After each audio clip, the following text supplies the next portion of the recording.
नमस्कार साथियों। यश प्रोग्राम और साइंस सेंटर ऑफ ग्वालियर के अंतर्गत लोगों के बीच में विज्ञान और स्वास्थ्य के लिए जागरूकता कार्यक्रम हम लोग चला रहे हैं। मैं डॉक्टर निधि शुक्ला, शासकीय उच्चतर माध्यमिक विद्यालय छतवई, जिला शहडोल से हूं और अपनी टीम के साथ में ऑनलाइन कार्यक्रम आयोजित कर रही हूं। आज का जो हमारा प्रोग्राम है डेंगू, जो कि जानलेवा रोग है, इसकी बचाव और रोकथाम पर जो एक वैज्ञानिक चर्चा यहाँ पर आयोजित होने वाली है, इसके लिए कार्यक्रम आयोजित किया गया है।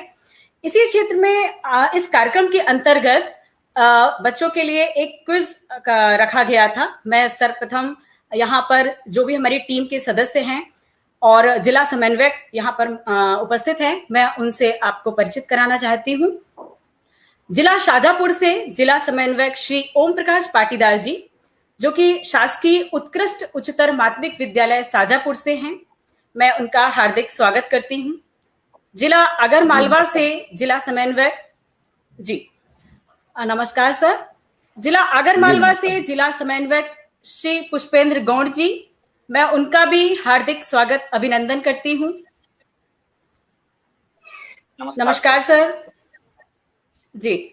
श्री शैलेंद्र कसेरा जी, जो कि कमला हायर सेकेंडरी विद्यालय नलखेड़ा, जिला आगरमालवा से हैं, जो कि इनोवेशन वर्कशॉप साइंस क्लब के कोऑर्डिनेटर हैं। आज इस प्रोग्राम में आपका हार्दिक स्वागत अभिनंदन है। आज का जो प्रोग्राम है वो विशेषकर मालवा क्षेत्र में जो डेंगू का प्रकोप है मध्य प्रदेश में बहुत ज्यादा फैल रहा है और बच्चों के मन में बहुत सारे प्रश्न थे जो हमारे सामने आ रहे थे गूगल के माध्यम से। तो हमने इसके लिए क्विज ऑर्गेनाइज किया है। मैं चाहूंगी श्री ओम प्रकाश पाटीदार जी के हमारे बीच में जो मौजूद हैं, मैं उनसे चाहूंगी कि इसकी विस्तृत जानकारी दें कि किस प्रकार इस क्विज का हमने शुभारंभ किया है और क्या क्या उनके बच्चों के बीच में इसको कैसे हम लाए। श्री ओम प्रकाश पाटीदार जी। जी नमस्कार सभी को। जैसा कि अभी आपको मैडम ने बताया है कि हमारा एक भारत सरकार का यश प्रोग्राम चल रहा है, जिसे हम विज्ञान एवं स्वास्थ्य जागरूकता वर्ष इस नाम से जानते हैं। तो भारत सरकार ने कोविड के दौरान लोगों के अंदर बहुत सारे परिवर्तन हुए हैं और उनके अंदर अपने स्वास्थ्य को लेकर जागरूकता फैलाने के उद्देश्य से इस प्रकार के प्रोग्राम चलाए जा रहे हैं। मध्य प्रदेश में साइंस सेंटर ग्वालियर जो इस प्रोग्राम को लीड कर रहा है और बहुत सारे जिलों में प्रोग्राम चल रहा है। उस प्रोग्राम में बीच बीच में हम अनेक विषयों पर परिचर्चा, संगोष्ठी, कार्यक्रम, कॉम्पिटिशंस रखते हैं जो कि उस परिस्थिति के अनुकूल, मतलब परिस्थिति के अनुसार होते हैं।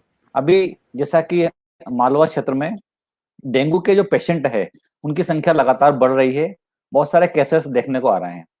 तो उस संबंध में अवेयरनेस फैलाने के उद्देश्य से हम लोगों ने इस सीरीज में अभी जो प्रोग्राम चल रहा है हमारा, जिसमें हम विशेषज्ञों को बुलाएंगे, उनसे हम जानकारी लेंगे, उसके पहले एक प्रश्न मंच ऑनलाइन क्विज हमने आयोजित की थी, जिसमें शाजापुर, राजगढ़, उज्जैन और आगरमालवा सहित मध्य प्रदेश के सभी जिलों के छात्र छात्राओं ने सहभागिता की। उसमें डेंगू के संबंध में, डेंगू कैसे फैलता है, उसकी रोकथाम के उपाय क्या है, ऐसे बहुत सारे प्रश्न हमने रखे थे।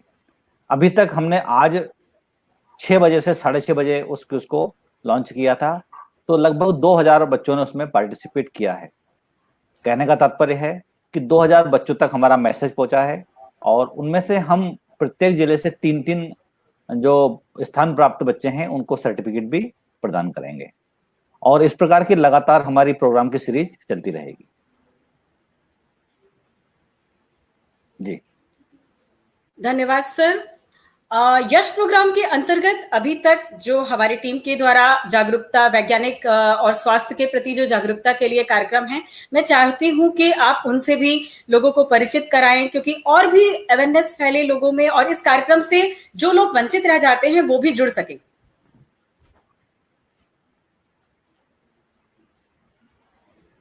जी, यश के अंतर्गत हम किसी एक प्रोग्राम की बात नहीं कर सकते हैं। लगातार हमारे कार्यक्रम की सीरीज चल रही है। टीकाकरण अभियान, इसमें बढ़ चढ़ के हमारे छात्र छात्राओं ने सहभागिता की, अर्थात अवेयरनेस के प्रोग्राम में सहभागिता की। और जो 18 वर्ष से अधिक उम्र के लोग हैं उनको टीकाकरण हेतु प्रोत्साहित करने का प्रयास किया। इसके पहले जब जब बरसात के समय मलेरिया के संबंध में हमने प्रोग्राम चलाए हैं, और जैसा भी कोई दिवस होता है अवेयरनेस का, वो हम उसको सेलिब्रेट करते हैं, अपने स्कूल में करते हैं। क्योंकि अभी इसके पहले लॉकडाउन का समय था, अर्थात स्कूल नहीं खुले थे उस समय, ऑनलाइन मोड में हमारी गतिविधि चल रही थी। इसके पहले हमारी एक डिबेट कॉम्पिटिशन हुई थी राज्य स्तर पर, वो भी ऑनलाइन मोड में हुई थी। उसके पश्चात हमने एक बरसाती समय में बहुत सारे जहरीले जंतु होते हैं, उनसे किस प्रकार से सुरक्षा करें, उसका भी राज्य स्तरीय आयोजन क्यूज के माध्यम से करवाया था।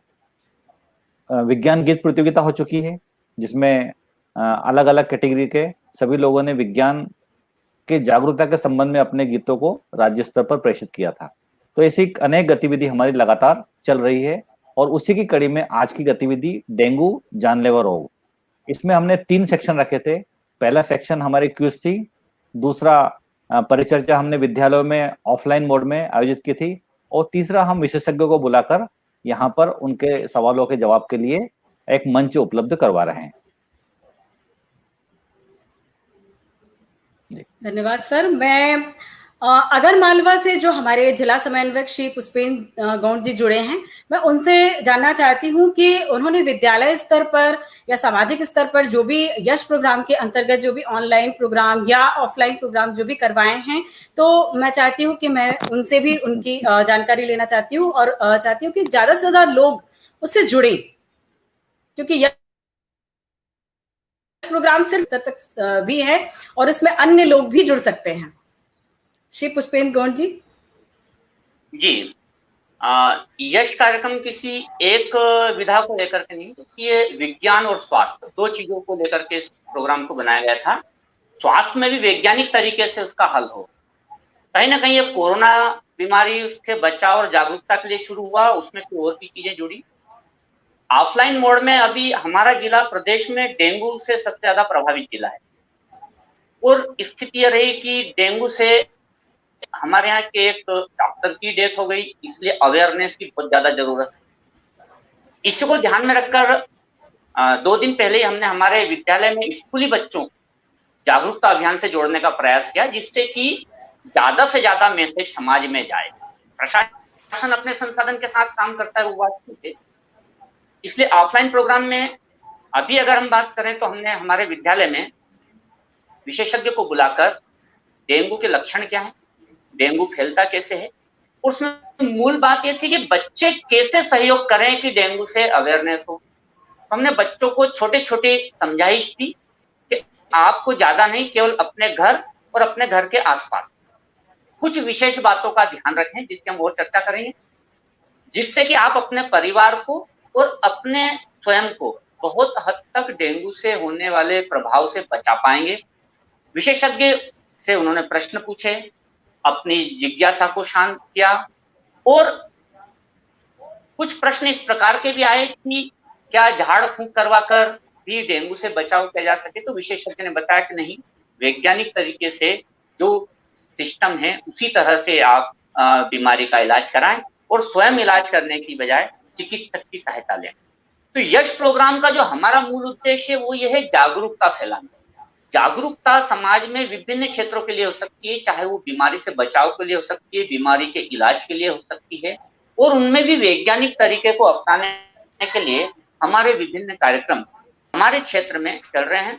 पूरे डेंगू का यह प्रोग्राम हमारे क्षेत्र के लिए विशेष तौर पर लाभदायी होगा, क्योंकि हमारा जो आगर जिला है उसमें सर्वाधिक मौतें डेंगू से हो चुकी है, और सर्वाधिक केसेस भी अभी हमारे आगर जिले में हैं।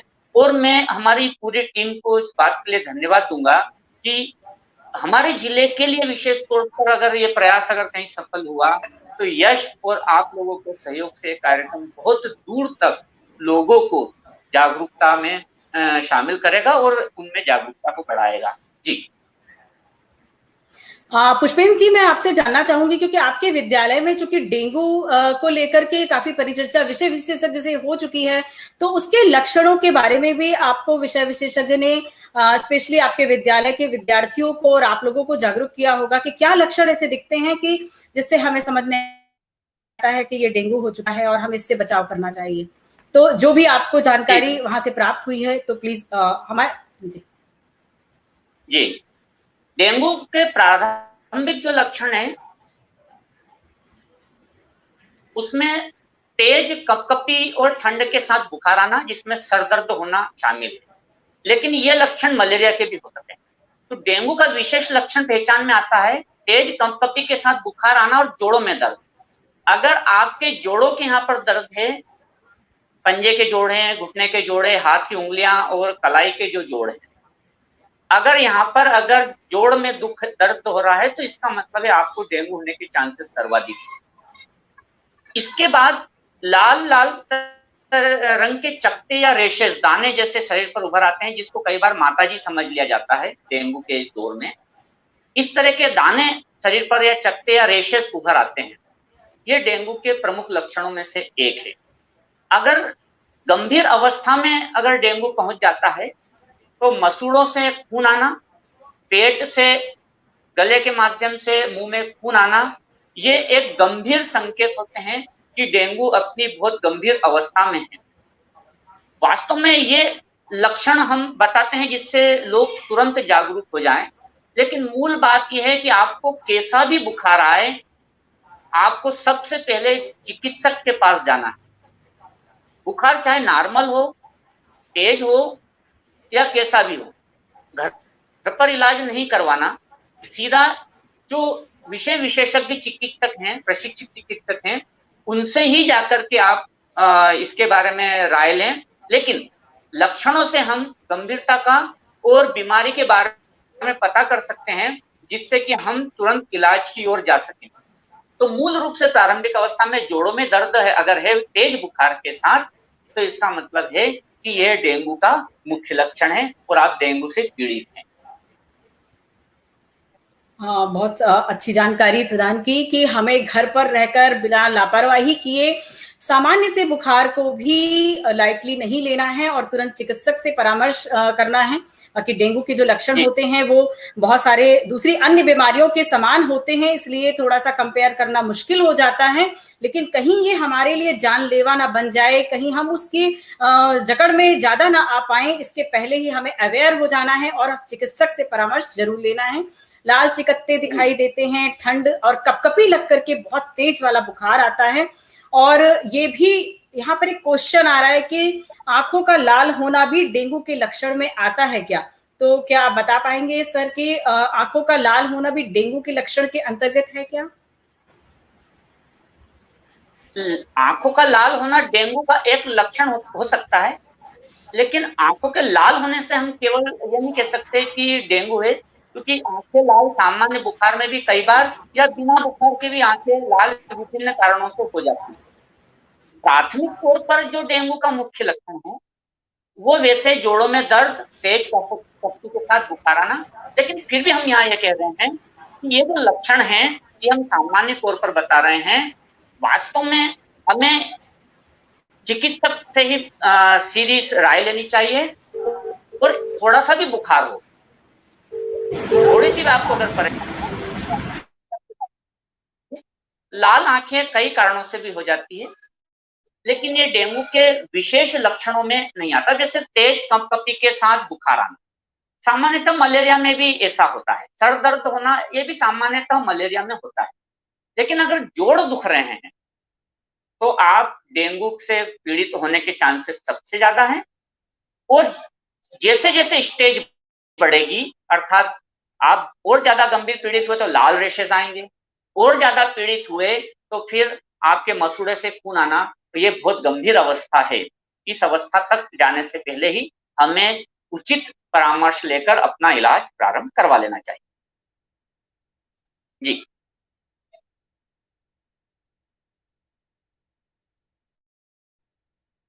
सर, आपने बहुत सारी जानकारी दी और मैं चाहूंगी कि जैसे ये फैलता कैसे है डेंगू, क्या किस कारणों से फैलता है, और इसके लिए हमें पहले से कैसे संकेत मिल जाते हैं कि हमें पहले से अवेयर होना चाहिए कि ये हमारे समक्ष आ ही ना पाए?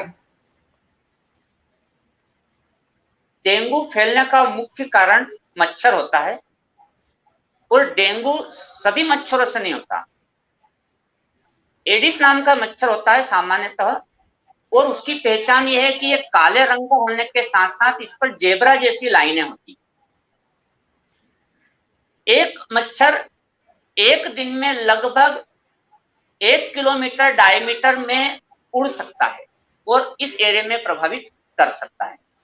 ये कम ऊंचाई पर उड़ता है, इसलिए अक्सर घुटने के नीचे काटने के चांसेस ज्यादा होते हैं और इसके द्वारा ये बीमारी फैलती है।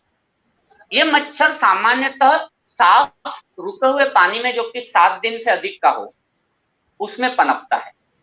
सीधी सी बात है कि 7 दिन से अधिक का जो भी पानी आपके घर में स्टोर है, साफ हो, रुका हुआ हो, चाहे वो गमले में हो, पानी की टंकी में हो सकता है, आपके कूलर में हो सकता है।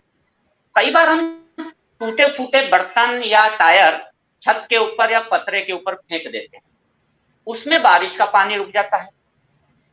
अब ये 6-7 दिन से ज्यादा पुराना पानी हो जाता है तो उसमें ये जो मच्छर है डेंगू का, वो अपने अंडे देता है, अंडे से लार्वा पैदा होते हैं और ये फिर बड़े मच्छर के रूप में उत्पन्न हो जाते हैं। वास्तव में मच्छर के काटने से ही डेंगू फैलता है। बीमार व्यक्ति से हाथ मिलाने पर, बातचीत करने पर या उसकी देखरेख करने से ये बीमारी नहीं फैलती। इसलिए बीमार व्यक्ति की देखभाल में डर करके नहीं करना चाहिए। हाँ, ये जरूर होता है कि बीमार व्यक्ति को मच्छर काटे और फिर उड़ करके वो दूसरे व्यक्ति को काटे तो वो उससे प्रभावित हो सकता है। इसलिए डेंगू से बचाव का सिर्फ और सिर्फ एक ही कारण है कि डेंगू का जो मच्छर है, जो काले रंग का है, जिस पर जेब्रा जैसी सफेद धारियां होती हैं, इसके पनपने के कारणों को नष्ट किया जाए। अगर पनप रहा है तो किसी तरह से हम मच्छर के काटने से बचाव करें, पूरे शरीर को ढक करके पूरी बांह के कपड़े पहने, मच्छरदानी का प्रयोग करें, मॉस्किटो नेट्स इसका प्रयोग करें, जिससे कि वो मच्छर हमें काटे ना। और ये मच्छर प्रायः खास करके दिन में काटता है। खास बात इसकी है कि ये दिन में काटता है, रात में इसके काटने के चांसेस बहुत कम होते हैं। तो बचाव ही इसका सबसे बड़ा कारण है और मच्छर ही इसको फैलाता है। इसलिए अपने घर के आसपास साफ पानी को रुकने ना दें। अगर वो रुक गया तो उन कारणों को नष्ट करें, चाहे वो गमला हो सकता है, कूलर हो सकता है, घर के ऊपर टूटे फूटे पुराने बर्तन हो सकते हैं। तो इस तरह के इन कारणों को आप खत्म करें, इन पानी को ढोल दें या फिर इसमें जला हुआ आइन या केरोसिन डाल दें। तो उससे क्या होता है, लार्वा को पनपने के चांस नहीं होते हैं, तो वो मच्छर के समाप्त होने की जो संभावना वो बढ़ जाती है। बहुत अच्छी जानकारी प्रदान की श्री पुष्पेंद्र गौड़ जी के द्वारा कि मच्छरों को पनपने से रोकना है और जहां पर भी 7 दिन तक पानी अगर कलेक्ट हो रहा है, एकत्रित हो रहा है, तो निश्चित तौर पर वहां पर बहुत संभावना बनती है कि इनका लार्वा उत्पन्न हो जाता है और हमें पूरी तरह घर की साफ सफाई, इस प्रकार के जमा पानी को तुरंत वहां से हटा देना चाहिए, उसे साफ करना चाहिए। और चूंकि ये जानकारी भी मिली कि दिन के समय इसका प्रकोप ज्यादा रहता है, दिन के समय यह मच्छर काट सकता है और ज्यादा ऊंचाई तक नहीं उड़ पाता है, तो हमें अपने पैरों पर या उनको उस स्थान को ज्यादा सुरक्षित रखना चाहिए कि हमें इस प्रकार का खतरा ना हो सके। दूसरी बात की एक चीज और सर सामने आती है, चूंकि हमारे विषय विशेषज्ञ टेक्निकल प्रॉब्लम के कारण चूंकि जुड़ नहीं सके हैं और इस कारण से मैं एक चीज और चाहूंगी कि क्योंकि आपके विद्यालय में विषय विशेषज्ञ से आपकी बात हो चुकी है कि हमारे विद्यालयों में ग्रामीण इलाके के बच्चे ज्यादा पढ़ते हैं और हमें उनको अवेयर ज्यादा करने की जरूरत है, क्योंकि वो लोग ओझा गुनिया इनके चक्करों में पड़ जाते हैं। जैसा कि आपने पहले भी बताया कि इसके जो लक्षण होते हैं वो काफी कुछ इस प्रकार के होते हैं कि हमें ऐसा लगता है कि हमें माता निकल आई है, या लोग झड़वाने फुकवाने में जल्दी बिलीव करने लगते हैं, क्योंकि इसमें शरीर पर लाल लाल चिकत्ते आ रहे हैं, तेज बुखार हो रहा है, ठंड लग रही है। तो ग्रामीण इलाके के लोगों को कैसे अवेयर किया जाए, उन्हें कैसे समझाया जाए कि ये कोई ओझा दुनिया के पास में जाने की बात नहीं है और ये जानलेवा भी साबित हो सकता है यदि आपने लापरवाही की तो उनको जागरूक सबसे पहले करना है। तो इस माध्यम से, इस प्रोग्राम के माध्यम से मैं चाहती हूं कि जितने भी लोग इस प्रोग्राम में जुड़े हैं वो अपने आसपास के क्षेत्र को, जो लोग इससे अनभिज्ञ हैं, जो जानकारी यहाँ पर दी जा रही है उसे जरूर अवगत कराएं। और मैं अभी सर से ये जानना चाहती हूँ कि ग्रामीण इलाके के लोगों को, खासकर उन लोगों को, और जो हम बच्चों के माध्यम से उन्हें जानकारी पहुंचा सके, वो क्या है, उसको कैसे हम उन्हें अवेयर कर सकें? जी जी, देखिए, विशेषकर हमारे शासकीय स्कूलों में ग्रामीण क्षेत्र के बच्चे या निचली या पिछड़ी बस्तियों के बच्चे आते हैं, और बच्चे बहुत अच्छा माध्यम है, क्योंकि कोरा कागज है, आप जैसी समझ विकसित करेंगे वो तेजी से समझेंगे। तो बच्चों को इसलिए हमने हमारे विद्यालय में शामिल किया था। फिर क्या होता है कि एक स्कूल में अगर 100 बच्चे 200 बच्चे पढ़ते हैं तो एक साथ मैसेज 200 घरों तक जाता है। बच्चे घर जाकर के जिद कर सकते हैं, आप उन्हें इसके लिए जिद्दी बनाइए। हमारे स्कूल का जो कार्यक्रम का उद्देश्य भी यही था कि हमने बच्चों को समझाया कि आपको कुछ नहीं करना है, आपको अपने घर जाना है, स्वयं पहले अपने घर, छत, आसपास की व्यवस्थाओं को तलाश लें, और वहां पर ऐसा रुका हुआ पानी है तो उसको खत्म करें, और अड़ोसी पड़ोसी को भी उसको खत्म करने के लिए जिद करें। बच्चों में जिद पैदा करने के लिए हम स्कूल के टीचर प्रयास कर सकते हैं। दूसरा क्या है कि जो झाड़ फूक करवाते हैं या झोला छाप डॉक्टरों से इलाज करवाते हैं या घर में इलाज करवाने लगते हैं, तो बच्चों को हमने समझाया, या हम सभी लोग समझाएं इस कार्यक्रम के माध्यम से भी सभी बच्चों से निवेदन कि आपके घर में अगर कोई भी व्यक्ति बीमार है तो उसे सीधा चिकित्सालय ले जाने के लिए घर में जिद करना है, और उसका इलाज चिकित्सालय में ही करवाना है, वो भी विशेषज्ञ डॉक्टरों से। झाड़ फूक या कई देसी दवाइयों का प्रयोग करने से हम हो सकता है कि हमारे परिवार के व्यक्ति को खो बैठे। इसलिए सभी जो छात्र हमारे इस कार्यक्रम को देख रहे हैं वो 2 काम करें। पहला काम ये करें बच्चे कि सभी लोग अपने घर में अच्छी तरह से निरीक्षण कर लें, चारों तरफ का, आसपास के वातावरण का, मच्छर को पनपने वाले कारणों को खत्म करें। दूसरा, जब भी घर में कोई बीमार हो तो हमारा कार्यक्रम डेंगू तक सीमित नहीं है, मलेरिया भी हो सकता है, कोरोना के भी चांसेस हो सकते हैं, डेंगू भी हो सकता है। तो आप सीधा जिद करना है अपने माता पिता से, भाई बहन से, अगर माता पिता बीमार है तो बड़े भाई बहन से, कि कुछ नहीं, केवल और केवल अस्पताल में इलाज होगा, ना तो घर पर हम अपने पसंद से दवाई खाएंगे, ना ही कोई झाड़ फूंक करवाएंगे, सीधा हमें अस्पताल जाना है। तो बच्चों को हम बहुत अच्छी से तैयार कर सकते हैं। और ये बात ध्यान रखिए कि बच्चे शिक्षकों की बात कई बार अपने माता पिता से ज्यादा मानते हैं, इसलिए हम सभी शिक्षक साथी जो इस कार्यक्रम में शामिल हैं, उन्होंने इस कार्यक्रम को इसलिए आयोजित किया कि हमारा मैसेज बच्चे तक पहुंचे और बच्चे अपने घर जाकर व्यापक प्रचार प्रसार करें। बस यही हमारी बच्चों से इच्छा है। बहुत अच्छा संदेश कि बच्चे ही होते हैं जो बड़ों को भी समझा सकते हैं, और बच्चे एक माध्यम होते हैं अपने घर के, परिवार के, ग्रामीण लोगों को भी जागरूक करने का।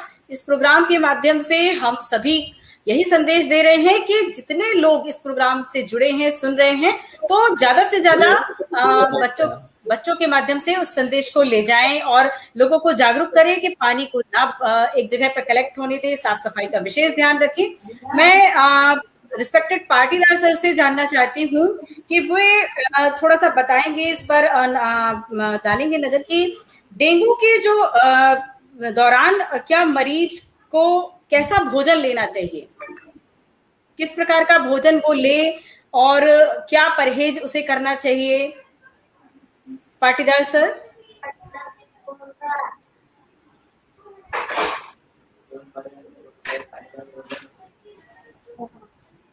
हाँ, पाटीदार सर, थोड़ा सा आप भी डेंगू के विषय में जानकारी प्रदान करेंगे।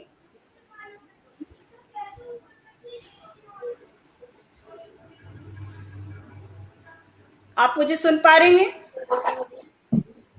जी, हेलो जी। हाँ, थोड़ा सा मुझे प्रश्न सर, एक बार रिपीट कर देंगे आप? नेटवर्क इशू के कारण सुन नहीं पाया था मैं। जी, कोई दिक्कत नहीं है सर। मैं ये कह रही थी कि हम लोग विद्यालय स्तर पर बच्चों को जागरूक कर रहे हैं कि इस डेंगू के बारे में वो पूर्ण जानकारी रखें और अपने घर में भी जाकर के अपने माता पिता को, अपने समाज के लोगों को, अपने आस पड़ोस के लोगों को वो जागरूक कर सकें।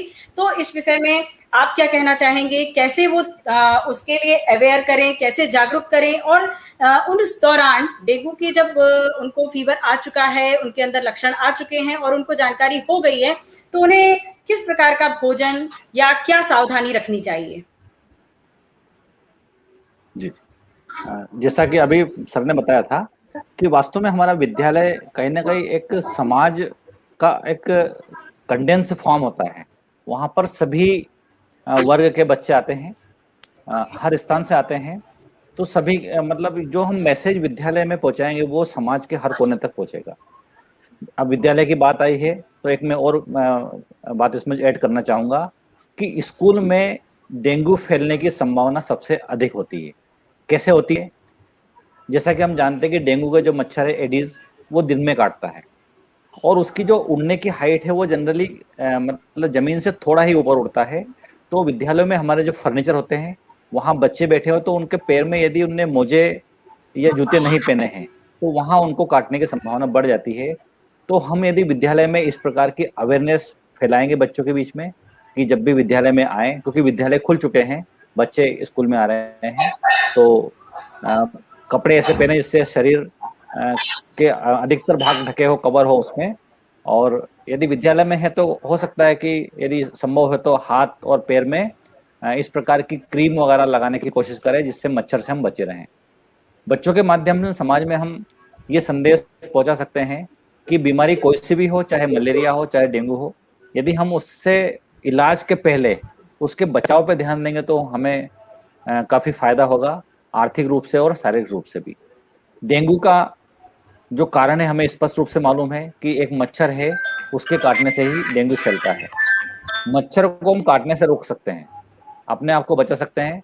बहुत सारे ऐसे कारण हैं जो जिनसे मच्छर को हम अपने घर से, अपने विद्यालय से दूर कर सकते हैं। बहुत सारे उपाय ऐसे हैं, लेकिन एक बार बीमार होने के बाद में क्योंकि इसका इलाज नहीं है, और अभी यहाँ चैट बॉक्स में कुछ प्रश्न भी आए थे कि इसका इलाज क्या होगा, तो जैसा अभी सर ने बताया कि हमें किसी भी बीमारी का इलाज नहीं करना है, सिर्फ और सिर्फ उसका डॉक्टर के पास जाना ही एकमात्र सॉल्यूशन है। क्योंकि हम सिर्फ लक्षण की बात कर रहे हैं, अब हम आइडेंटिफाई नहीं कर पाएंगे कि कौन सी बीमारी है। हम उसके लक्षण के आधार पर अपने आप को हॉस्पिटल में डॉक्टर के पास प्रस्तुत करेंगे, हम अपने लक्षण बताएंगे, यदि आवश्यक हुआ तो डॉक्टर उसकी जांच करेंगे और उसका उचित इलाज देंगे। फिर भी मेरा एक संदेश होगा बच्चों के माध्यम से कि जहां भी रहे, आप घर पे रहे, विद्यालय में रहे, मच्छर से अपने आप को बचाएं। यदि आपने मच्छर से बचा लिया है तो निश्चित रूप से आप डेंगू, मलेरिया जैसी और भी बीमारियों से बच जाएंगे। रात को सोते समय मच्छरदानी का उपयोग करें, दिन के समय मच्छर को भगाने वाली क्रीम का उपयोग करें, या दूसरे माध्यम हमारे जो है कॉइल है, इनका उपयोग कर सकते हैं। खिड़कियों के अंदर जालीदार दरवाजे हो तो ज़्यादा बेटर रहेगा। इस प्रकार से हम ये संदेश विद्यालय के माध्यम से, बच्चों के माध्यम से समाज में देना चाहते हैं। बहुत अच्छी जानकारी प्रदान की श्री पाटीदार जी ने कि हम लोग अगर अवेयर हो जाएं और अपने विद्यालय के बच्चों को अवेयर कर दें तो हम शिक्षक भी बहुत सारी प्रॉब्लम को शॉर्ट आउट कर सकते हैं। विद्यालय के जो बच्चे होते हैं, जैसा कि अभी बताया सर ने कि जो ये मच्छर जो होता है वो थोड़ा नीचे उड़ता है, बहुत ऊपर तक नहीं उड़ता। तो बच्चों को चाहिए कि पैरों को ढक करके रखें। अगर लड़के हैं तो पूरा फुल पैंट नीचे तक का पहनेंगे, लड़कियां भी हैं तो शॉर्ट्स में अगर ऊपर तक पहनेंगी, और अपने आप को ऐसी क्रीम लगा करके जिसमें मच्छर ना काट सके। और साथ में पानी से जो रुकावट आती है उसके कारण जो मच्छर ज्यादा पनपता है, इसका लार्वा ज्यादा पनपता है, इस कारण से ये मच्छर के काटने की संभावना बढ़ जाती है। तो हमें इसकी सेफ्टी के लिए बहुत ध्यान रखना है और अपने घर परिवार में ये बात बार बार मैं ये संदेश जरूर देना चाहती हूँ, क्योंकि मैं एक जैसे स्कूल से बिलोंग करती हूँ, वो आदिवासी बाहुल्य क्षेत्र है और वहां पर ज्यादातर लोग ओझा गुनिया या झड़वाने फुकवाने के चक्कर में बहुत पड़ जाते हैं। और ये जो समय चल रहा है, ये जो सीजन चल रहा है बरसात का, यहाँ पर मच्छरों के काटने की संभावना बहुत होती है, मच्छर बहुत अधिक पनपते हैं। तो हमारे विद्यालय के बच्चों जो कि इस प्रोग्राम से जुड़े हैं या इस प्रोग्राम को देख रहे हैं, सुन रहे हैं, हमारे विद्यालय ही क्यों, मैं इस पूरे आदिवासी क्षेत्र के सभी लोगों को इस प्रोग्राम के माध्यम से यही सुझाव देना चाहती हूँ कि आप जल्दी से जल्दी चिकित्सक का परामर्श लीजिए। सामान्य से बुखार को भी सामान्य सा नहीं समझेंगे। साथ ही मैं श्री पुष्पेंद्र गौड़ जी से एक प्रश्न और करना चाहती हूँ कि इसके लिए क्या उन्हें जानकारी है, क्या उनके विषय विशेषज्ञ ने ये जानकारी विद्यालय में दी कि इसका टेस्ट कौन सा होता है, कौन से टेस्ट से हमें पता चलता है कि हमें डेंगू हो गया है? इसके लिए पहचान डेंगू की। यस, वास्तव में क्या हमारे स्कूल में जो प्रोग्राम था वो बच्चों को अवेयर करने के लिए था कि आप बीमार ही ना हो, उन कारणों को समाप्त करें जिससे कि बीमारी फैलती है। लेकिन इसके अलग अलग टेस्ट होते हैं, उसकी वहां पर इतनी ज्यादा जानकारी बच्चों को प्रदान नहीं की गई, क्योंकि ये मामला सीधा अस्पताल से जुड़ा हुआ है।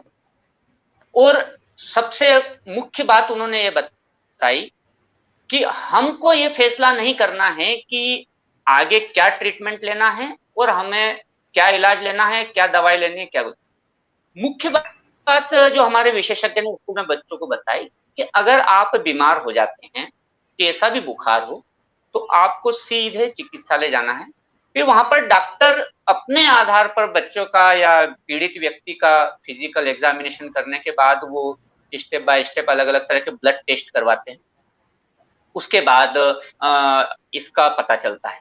सबसे बढ़िया तरीका है कि आप सरकारी अस्पताल में ही जाएं, और वहां पर क्या होता है कि निःशुल्क जांच होती है खून की, और उसके आधार पर मलेरिया है, डेंगू है, टाइफाइड है या वायरल फीवर है, तो वो मामला पूरा क्या है, चिकित्सक का है। हमारे जागरूकता अभियान में इसके बारे में कोई ज्यादा चर्चा नहीं हो पाई, क्योंकि चिकित्सक के मामले को हम अलग रखें और जागरूकता के मामले को उन्होंने उसमें ज्यादा शामिल किया। मूल बात ये है कि आप बुखार आता है तो सीधा स्वयं डॉक्टर न बनते हुए बच्चों को उन्होंने यही समझाया कि आप सीधा चिकित्सक के पास जाएं, वो फैसला लेगा कि कौन कौन से टेस्ट अब अनिवार्य हैं। जी, बहुत सही बताया सर, क्योंकि कई बार हम खुद डॉक्टर बन जाते हैं और खुद अपना इलाज करने लगते हैं, घरेलू उपचार करने लगते हैं और अपनी बीमारी को बढ़ा लेते हैं, जो कि इस कोविड के दौरान भी कई लोगों ने बहुत सारी लापरवाही की है।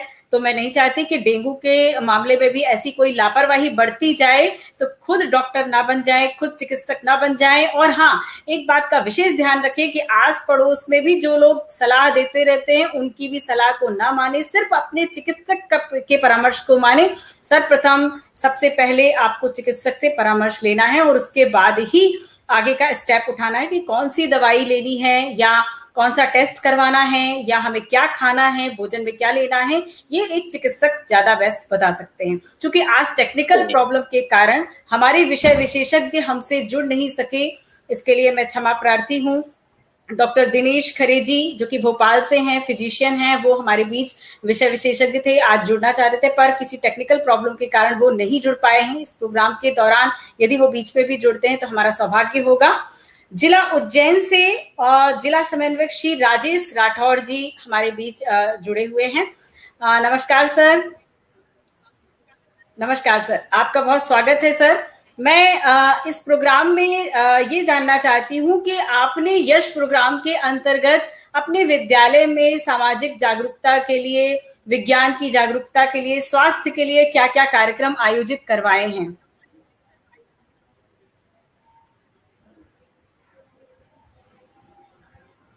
आपका माइक म्यूट है सर, आपका माइक।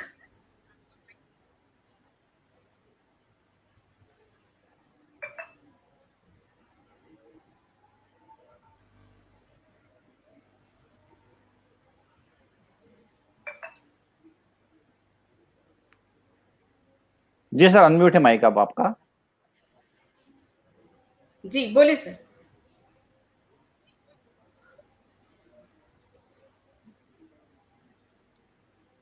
आप अपना ईयरफोन निकाल दीजिए सर। ओके, अब बोलिए सर। जी मैडम, अभी तो जैसे कि हम समाचार पत्रों में पढ़ रहे हैं, उज्जैन में भी बड़ी संख्या में डेंगू के मरीज आ रहे हैं।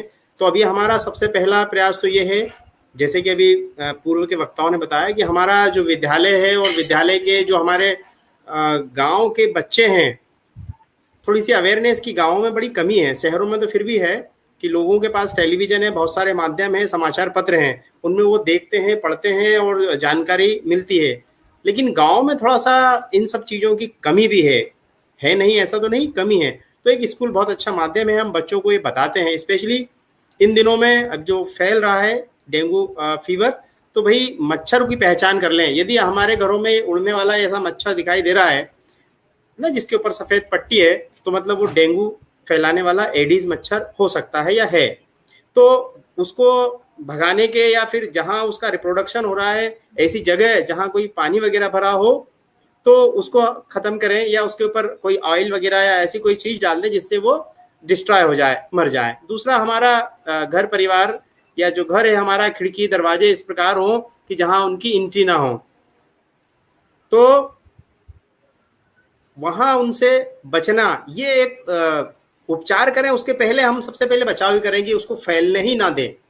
और अगर किसी कारण से फैल भी जाता है तो सबसे पहले, जैसे कि यहाँ आप पिक्चर पे आप दिखाई दे रहा है, इस प्रकार का मच्छर अगर बच्चे देख रहे होंगे, तो अगर ये मच्छर हमको दिखाई दे, बहुत क्लियर ये दिखाई देता, जरा नजदीक से अपन खुली आंखों से भी देखते हैं, तो अगर इस प्रकार का हमको मच्छर दिखाई देता है तो मानिए कि ये वाहक है वायरस का।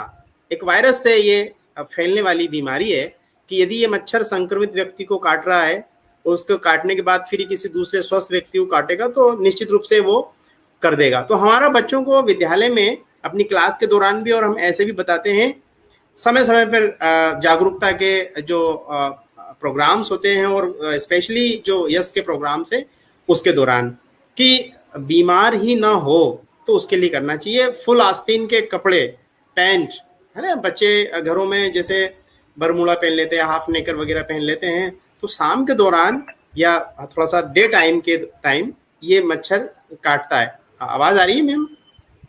जी सर, आ रही है। तो हमने उस समय बचना है, उस समय हमने बचना है। ये बच्चों, तो बच्चों को अगर हमने ये मैसेज कर दिया, तो जैसे कहा कि अगर हमारे 200, 300, 400 बच्चे हैं, तो मानिए कि 5-10, उसमें 5 का 10 का गुणा कर दीजिए, उतने बच्चों को हम अवेयर कर पाएंगे। और ये डेफिनेटली सही बात है कि जो बच्चे होते हैं वो हमारे शिक्षकों की या हमारी बात को बहुत तवज्जो देते हैं, वो बहुत अच्छे से हमारी बातों को मानते हैं। तो एक अच्छी चीज़ों का हमको प्रचार प्रसार करने के लिए हमारे पास तो बहुत अच्छा विकल्प है। बहुत से लोगों को इस चीज़ की तलाश होती है, बहुत सरकार को पैसा खर्च करना पड़ता है इन सब चीज़ों के लिए, लेकिन हमारे स्कूल में हम मास्टर जो शिक्षक हैं और इसका प्रचार प्रसार हम कर रहे हैं। स्पेशली हम विज्ञान के शिक्षक हैं, जीव विज्ञान के शिक्षक हैं, और साथ ही जैसे अभी हमारे गौड़ साहब ने भी कहा कि झाड़ फूक गांव में आज भी है, पढ़े लिखे परिवारों में भी है। हमने कई लोगों को देखा है कि उनके घर में शिक्षित हैं, पढ़े लिखे हैं, ग्रेजुएट है, उसके बावजूद भी वो झाड़ फूक करने के लिए जाते हैं, धूप वगैरह खाते हैं, पूजा वगैरह करते हैं, और उसमें ज़्यादा विश्वास होता है। ठीक है, वो एक अलग तरीका है वो जो करते हैं, लेकिन पहली प्रायोरिटी हमारी चिकित्सक को दिखाना और उचित उपचार लेना चाहिए। ये हम बच्चों को कहते हैं। चूँकि हम विद्यालय में अंधविश्वासों से जुड़े बहुत सारे प्रोग्राम को भी चलाते हैं, उसके हम मास्टर ट्रेनर भी हैं, है ना, जैसे जादू नहीं विज्ञान जैसे बहुत सारे प्रोग्राम भी करते हैं हम विद्यालय में और समाजों में। तो ये मैसेज हम उन तक पहुंचाते हैं कि झाड़ फूंक और इन सब चीज़ों से उनको बचना चाहिए। हमारे घर आसपास जहाँ कहीं पानी हो, पानी अनावश्यक रूप से भरा रहने ही ना दें तो बेहतर होगा। और सीधी सी बात है कि बहुत सारे लोग कॉइल वगैरह का भी इस्तेमाल करते हैं, और बहुत महंगी आजकल अगरबत्तियां भी आती हैं, उसको जलाते हैं, लेकिन उसके साथ दिक्कतें बहुत सारी हैं कि बहुत सारे जो श्वास रोगी होते हैं उनको भी दिक्कत होती है। अगर घर या कमरे छोटे हैं तो वहाँ सफोकेशन वगैरह होता है, वेंटिलेशन ठीक नहीं हो, तो डेफिनेटली वो कहीं ना कहीं हमारे शरीर को नुकसान पहुंचाने वाली चीज़ है। तो कोशिश करें कि हम अपने फुल आस्तीन के कपड़े पहने, रात को जब हम सो रहे हैं तो मच्छरदानी का उपयोग करें, और रैकेट, जो मॉस्किटो रैकेट होता है घर परिवारों में होता है, कहीं दिखे हैं जहाँ कहीं कोने कुचाले में हम जहाँ हमारी नज़र पड़ जाती उनको मार दें। तो ये एक हम काम कर सकते हैं। और कुछ लिटरेचर है जो हमने बच्चों के जन जागरूकता के लिए और डेंगू से जुड़ी जानकारियों के लिए हमारे पास एक पीडीएफ था, वो हमने अपने स्कूल के बच्चों के ग्रुप में भी हिंदी माध्यम में शेयर किया है, ताकि वो भी पढ़ें, जानें, समझें, उसके लक्षणों को समझें, बुखार के प्रकारों को समझें, तो वो कम से कम अवेयर हो जाएंगे, तो वो समझ तो सकेंगे और वो उचित समय पे, सही समय पे हॉस्पिटल या सामुदायिक स्वास्थ्य केंद्र या जहाँ कहीं उनके नज़दीक स्वास्थ्य लाभ लेने के कोई हो, वो वहाँ पर जा सकते हैं। और इस प्रकार से इन जागरूकता को फैला करके हम अपने बच्चों को और उनके परिवारों में जो लोग भविष्य में कभी हो जाएं ऐसे पीड़ित, ऐसी आशंका हो, तो उनको हम बचा सकते हैं। जी मैडम, बहुत बहुत धन्यवाद सर। और आपने बच्चों की जागरूकता के लिए ये जो पीडीएफ वाली बात बताई, ये बहुत अच्छा संदेश दिया है कि बच्चे जब जान जाएंगे उसके लक्षणों के बारे में, उसके बारे में, तो निश्चित तौर पर वे इसके लिए जागरूक हो जाएंगे, अपने परिवारों को जागरूक कर सकेंगे और मुझे नहीं लगता कि वो उससे अपना बचाव कर पाए। ऐसा कोई भी कारण नहीं बन पाएगा कि उनकी जान जा सके, उनको कोई खतरा हो सके। ये आप देख रहे हैं स्क्रीन पर। मैं शैलेंद्र कसेरा जी से चाहूंगी कि वे इसकी लाइफ साइकिल को भी शेयर करें और थोड़ा सा इसके बारे में प्रकाश डालेंगे। शैलेंद्र कसेरा सर।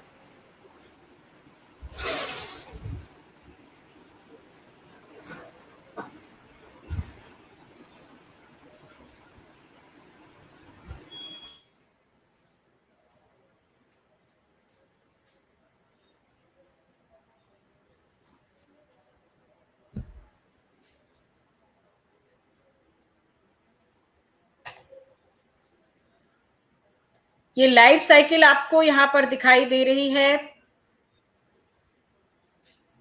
हाँ जी, सॉरी मेरा माइक म्यूट था। आप स्क्रीन पे देख रहे हैं कि आपको इनकी मच्छर की लाइफ साइकिल दिखाई दे रही होगी। जो बहुत कुछ बच्चों को पता नहीं होता है कि जो मच्छर होता है यह पानी में अंडे देता है। जैसे अगर आप इसके फोटोग्राफ को देखेंगे तो मच्छर जो होता है ये पानी में अंडे देता है, आप स्क्रीन पे देख पा रहे हैं।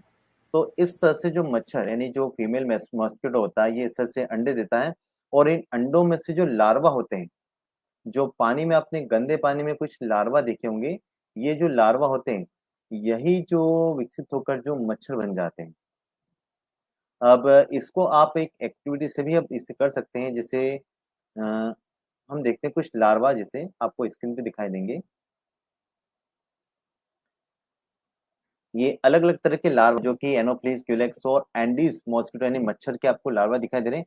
आपने गंदे पानी में देखा होगा कि इस तरह से कुलबुलाती हुई छोटी छोटी इल्लियों जैसे कीड़े दिखाई देते हैं। तो ये जो कीड़े रहते हैं यही डेवलप होकर, मतलब कि मेटामॉर्फोसिस जो प्रोसेस होती है उससे ये जो मच्छर बन जाते हैं। आप इसके लिए एक एक्टिविटी आप कर सकते हैं। जैसे आप ये देखिए, मेरे पास एक प्लास्टिक की बोतल है, इसमें एक लिक्विड है। तो आप ये कर सकते हैं कि अपने आसपास कहीं गंदे पानी में अगर कोई ऐसे आपको इल्ली दिखाई देती है तो आप उसे एक ड्रॉपर की मदद से आप उन्हें कैच कर लीजिए, उन्हें पकड़ लीजिए। तो इस सर से आप जैसे इसको दबा कर खींचेंगे तो वो जो भी लार्वा होगा वो इसके अंदर आ जाएगा। आप उसके बाद जो भी आपका जो कंटेनर है, जार है, इसमें इसको डाल दीजिए। इसके बाद आप अगर उसकी जो लाइफ साइकिल को आप उसमें देख सकते हैं कि जैसे आपने लार्वा लिया है, ठीक है, आप उसे एक दिन देखिए, दूसरे दिन के बाद अगर देखेंगे तो इसकी जो स्टेज है वो थोड़ी चेंज हो जाएगी। जैसे आप स्क्रीन पे देख सकते हैं कि उसकी जो स्टेज आपको दिखाई देगी, इस तरह की स्टेज दिखाई देगी, यानी कि वो जो प्राइमरी स्टेज आप लार्वा देख चुके हैं, उसके बाद में जो है प्यूपा में कन्वर्ट हो जाएगा। और कुछ दिन के बाद आप देखेंगे तो ये जो कंटेनर आपको दिखाई दे रहा है, इस कंटेनर के अंदर एक मच्छर आपको दिखाई देगा। तो एक बहुत ही सिंपल सा एक्सपेरिमेंट है, इससे आप ट्राई कर सकते हैं। करना कुछ नहीं है, आपको एक खाली जो बोतल चाहिए, ठीक है, और कुछ लार्वा चाहिए। तो आप अपने आसपास देखिए, बारिश का टाइम है, ठीक है, तो आप सैंपल लेके इसमें ले सकते हैं और देख सकते हैं, यानी आप इसकी लाइफ साइकिल को समझ सकते हैं। और साथ में इस बात का भी ध्यान रखना है, जहां से आपने लार्वा निकाला है वहां पर वो मच्छर के लार्वा है, तो उन्हें वहां से हटाना जरूरी है। Thank you ma'am. तो कसेरा सर ने बहुत बच्चों को जानकारी दी कि पानी में इसके अंडे आते हैं और इनका लार्वा बनता है, क्योंकि बच्चों को ये जानकारी दी, इसलिए हमें पानी को हटाना जरूरी होता है।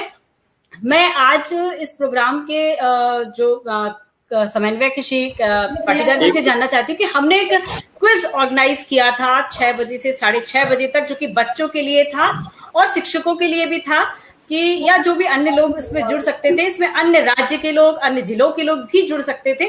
और जैसा कि सर ने बताया भी कि इसमें 2000 विद्यार्थियों ने जुड़कर हिस्सा लिया, तो बहुत बड़ी बात है। तो मैं जानना चाहती हूँ कि क्या उसका रिजल्ट आ चुका है श्री पाटीदार जी? बच्चे उत्सुक हैं और जानना चाहते हैं कि क्या उसका रिजल्ट आ चुका है। ओके सर, आज हम लोगों ने ये डेंगू बचाव के लिए, जो कि जानलेवा रोग है, इसकी रोकथाम के लिए क्विज का आयोजन किया था, जो कि शाम के 6 बजे से 6:30 तक ऑर्गेनाइज था। लिंक के माध्यम से हमारे राज्य के, अन्य जिलों के बच्चे, शिक्षक इसमें जुड़ सकते थे। और जैसा कि आपके द्वारा जानकारी दी गई है पूर्व में कि 2000 विद्यार्थियों ने इसमें हिस्सा लिया है, तो क्या इसका रिजल्ट आ चुका है? बच्चे उत्सुक है जानने के लिए, तो क्यों ना हम, अगर रिजल्ट आ चुका हो तो उसकी भी घोषणा यहाँ पर कर दें।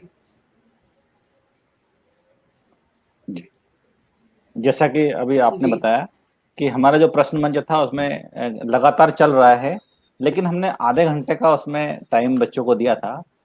उसे हम कंपटीशन के रूप में हमने लिया था उसमें। तो क्योंकि पूरे मध्य प्रदेश से बच्चों ने अलग अलग जिलों से सहभागिता की थी। पहले हमने कहा था कि हमने 4 जिले को इसमें बेसिकली स्टार्टिंग में लिया था कि उन जिले के जो बच्चों की हम मेरिट लिस्ट यहाँ पर बनाएंगे। बाकी अन्य जिलों से भी बच्चों ने भाग लिया, उनको भी हम कोशिश करेंगे कि प्रमाण पत्र उन तक पहुंचाया जाए। सबसे पहले मैं बात करूंगा, स्क्रीन शेयर यदि कर पा रहे हैं तो स्क्रीन शेयर भी कर दीजिए। शरण जी, स्क्रीन शेयर हो पाएगी? चलिए ठीक है। सबसे पहले हम बात करते हैं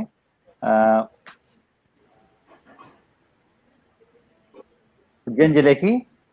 उज्जैन जिले में जो प्रथम स्थान प्राप्त हुआ है, 55 नंबर इनको प्राप्त हुए है, मानव उज्जैन पब्लिक स्कूल से है। सेकंड नंबर पे है साक्षी जोशी, ये कालिदास मोंटेसरी स्कूल से है। और तृतीय स्थान पर बहुत सारे बच्चों को समान अंक मिले हैं, तो मैं उनके नाम यहाँ पर बोलूँगा मैं। रिया राठौर, स्मिता पाटीदार, अंजलि कुमावत और अंकित परमार, इनको सभी को बराबर अंक प्राप्त हुए हैं। अब हम बात करें राजगढ़ जिले की, तो राजगढ़ जिले में प्रथम स्थान जो मिला है, 65 अंक इनको आए हैं गोविंद दांगी, ये गवर्नमेंट हाई स्कूल ढकोरा यहाँ से है। द्वितीय स्थान पर 4 बच्चे आए हैं, गोपाल दांगी, देवराज दांगी, नैना मेवाड़े और संजय शेख, सानिया शेख। तृतीय स्थान पर भी 4 बच्चे हैं इसमें, पूजा सोंदिया, अंकित दांगी, प्रकाश तंवर और गुड़िया गुर्जर। शाजापुर जिले में प्रथम स्थान पर Akanksha Dikshit, government excellence school Shajapur से है। द्वितीय स्थान पर 4 बच्चे हैं इसमें, आर्यन बगानिया, हिमांशु वर्मा, गोविंद सिंह राजपूत और दीक्षिता वर्मा। तृतीय स्थान पर रोहित सिंह पवार, मुस्कान और प्रगति नागर है। आगर जिले में प्रथम स्थान पर संदेश गवली, द्वितीय स्थान पर संदीप परिहार और तृतीय स्थान पर 4 बच्चे समान अंक लेकर है, दीक्षा जैन, काफिया खान, राहुल विश्वकर्मा और सुजान सिंह। इन सभी बच्चों को उनके जिला समन्वयक के माध्यम से प्रमाण पत्र हम पहुंचाएंगे। तो सभी बच्चों को बहुत बहुत बधाई, शुभकामनाएं। और हमारी ये क्विज लगातार चल रही है, इसमें आप पार्टिसिपेट करके अपनी जानकारी को बढ़ा सकते हैं, डेंगू के बारे में अपने आप को अपडेट कर सकते हैं। धन्यवाद सर, सभी बच्चों को बहुत बहुत हार्दिक शुभकामनाएं और बहुत बहुत बधाई हम सभी की ओर से। क्लैप बनता है आपके लिए कि आपने इस जागरूकता क्विज में हिस्सा लिया और इतने अच्छे स्थान को प्राप्त किया। आपको जल्द ही आपके सर्टिफिकेट्स प्राप्त होंगे, ये बहुत खुशी की बात है। और इसी तरह से इस आज का जो क्विज था, चूंकि टेक्निकल प्रॉब्लम के कारण हमारे डॉक्टर साहब लगातार हमसे कांटेक्ट बनाए हुए हैं और उन्हें बहुत खेद हो रहा है कि वो इस कार्यक्रम में किसी कारण से नहीं जुड़ पा रहे हैं। कुछ टेक्निकल फॉल्ट है, कुछ नेटवर्क इशू है, लेकिन जो आज का संपूर्ण कार्यक्रम है, आज मैं इस कार्यक्रम को यहाँ पर समाप्त करने जा रही हूँ। सभी का आभार कि इस प्रोग्राम में जो हमारे जिला समन्वयक जुड़े, उन्होंने बहुत अच्छी जानकारियां दी। उनके विद्यालय में जो विषय विशेषज्ञ आए और जो उनको जानकारियां प्राप्त हुई, जिसके माध्यम से वो बच्चों को, उनके पेरेंट्स को, आस पड़ोस को, हमारे समाज को जागरूक कर सकते हैं, ये संदेश हमारे इस कार्यक्रम के माध्यम से उन्होंने दिया। और इसके साथ में यश प्रोग्राम साइंस सेंटर ग्वालियर के अंतर्गत जो भी सामाजिक जागरूकता के लिए, विज्ञान के लिए, स्वास्थ्य के लिए हमारे द्वारा, हमारी टीम के द्वारा कार्यक्रम चलाए जा रहे हैं, विद्यालय स्तर पर भी चलाए जा रहे हैं, ऑफलाइन भी चलाए जा रहे हैं, और इसके साथ साथ ऑनलाइन प्रोग्राम भी हम लोग लगातार करते रहते हैं, जिसके द्वारा नए नए संदेश, नई नई विशेषताएं विशेषज्ञों के माध्यम से आपको जागरूक करते रहते हैं। जो भी समाज में तकलीफें आ रही हैं, चाहे वो कोविड की समस्या क्यों ना हो, चाहे वो डेंगू की समस्या क्यों ना हो, जो भी अवेयरनेस हम अपने माध्यम से आप तक पहुंचा सकते हैं।